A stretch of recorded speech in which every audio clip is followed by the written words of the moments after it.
today's vlog, homies, ay chill lang ta, chill vlog lang eh. So namin dari sa Central Block, dari sa IT Park. So mo try mi dari sa Starbucks Reserve.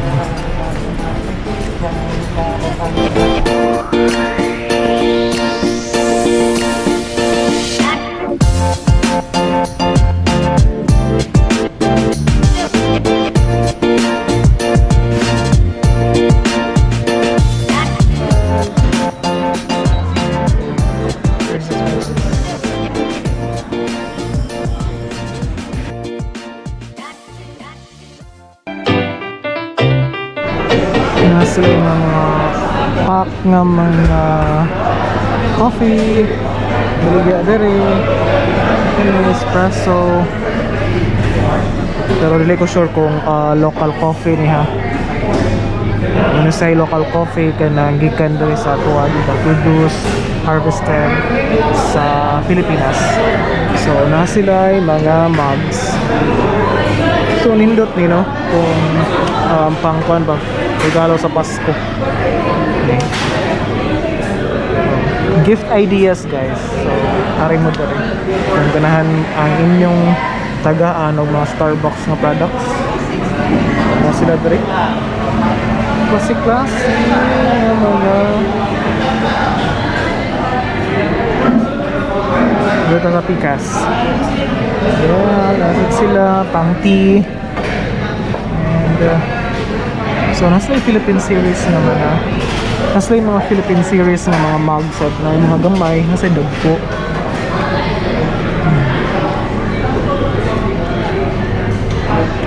So kasagaran sa mga gipang emit nga mga Starbucks product kanina dere kita na to sa Shopee, sa Facebook.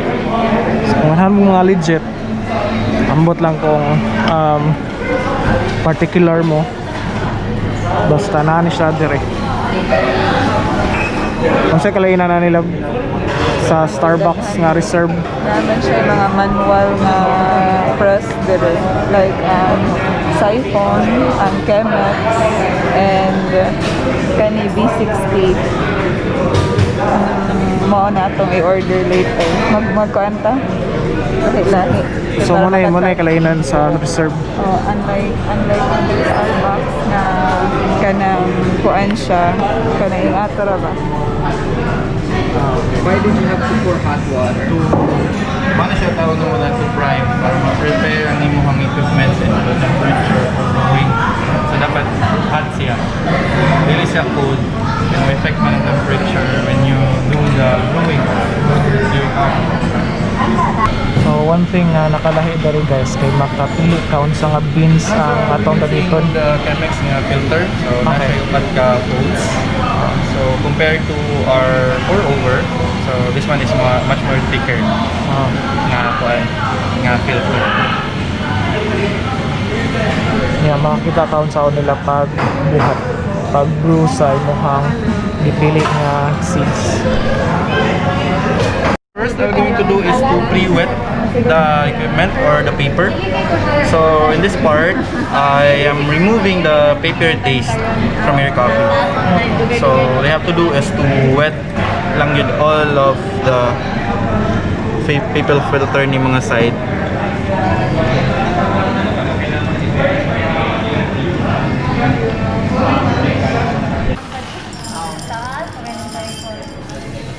Sila pang gisukod ang timbang pa nila ang amount sa seeds nga ilang i-brew guys. And all you have to do, sir, is to put the grounds.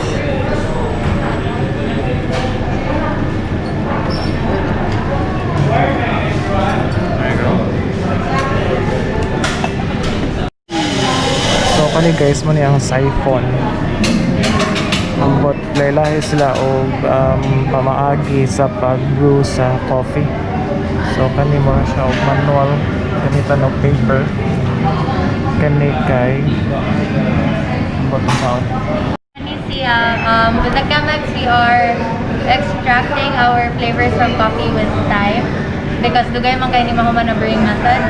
And then with the siphon, since the water temperature is so hot, I mean it's so high, so we're also using the heat of the water to extract the flavor.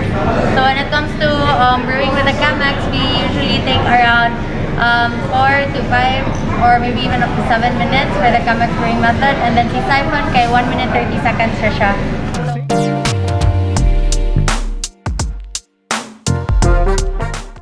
Water. Why prefer this? So parang iyang turbulencer sa atong pag-pour is directly into the center. And then by time, all you have to do is end reach is the way of 500 sa water. And then let's pause for another 30 seconds and then continue na putan for pouring until we reach 720. The longest time. So for this one, we will be expecting flavors of lemon and molasses. However, this coffee as well is good for our brewing machine. Like for example, there.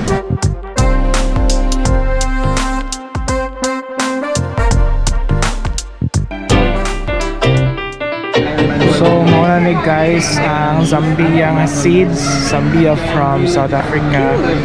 So muna ang katong gi-brew nila using paper, murag manual siya nga brew method. So muna siya guys. So kana guys ang gigamit nga seeds kay Ecuador. So kani Ecuador. So muna ang Zambia guys, mausad ni Ecuador na seeds. Ako si Moton pong naka-identify ba ko kung sa Pasay mas masisog ang sakyan nila.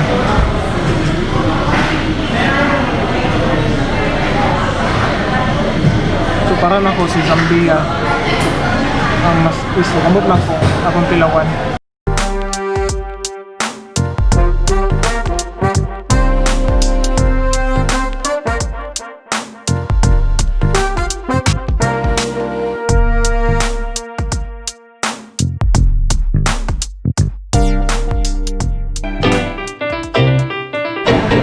Dili kayo identify og ng mga type of coffee gani kung unsa ni nga coffee, unsa din siya kani, unsa ni nga coffee, unsa ni nga klase nga kape.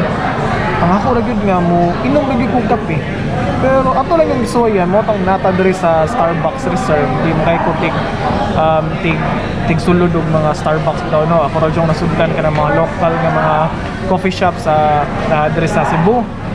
Ning try lang gud ta diri para makasuway lang gud tag kanang imong bag-o ba kanang makasuway ta sa mga butang nga mga wala to masuway. So mo nang isud ta og sud ko og Starbucks Reserve diri sa IT Park. So mo na nakahibaw ming dili day sila wala day sila mag gamit og mga local nga mga beans. So tanan nila nga mga beans nga gigamit kay mga imported.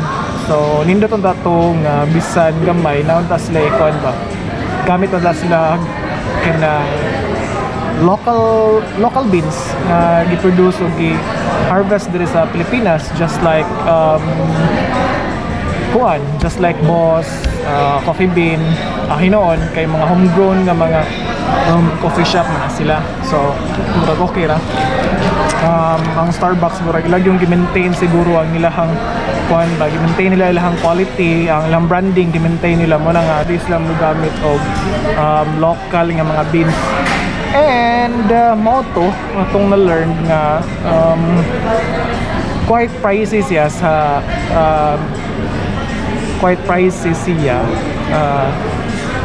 sa uban nga mga usual product nila kay tungod sa ilang preparation, and yeah, takes time po sa pag-prepare, sa pag-explain. Kung nakita mo, nag-explain sila ganiha. And also mauto atong gibayaran sa ang ilahang pangan, which is Starbucks. Bayaran sa nato ilang brand, bayaran nato ang imported nga product, which is sure po mahal. Mingaw diri sa Ayala Central Block niya. November 1 ron, Halloween, wala ko kita o mga Halloween nga mga decor dito sa sulod. Wala na Halloween dito na Pasko. Puro na mga Christmas decor ang nakita dito. Ang kanta kay Christmas. So wala na Halloween guys. Lahaw tas Pasko. Yun ang brato na kag Maybe because di siya hardbound. paper rin siya or same ra sa ubad. Paperback ra. Uy, tunay na eh. Pindot na rin ang spot to. Pindot na rin ang spot. Kita ka sa gawas. Pero murag dili na nipa ko anan dere. Dili pa pakanan dito. So dara lechon manok. Nga mong gipangita. Tiklao.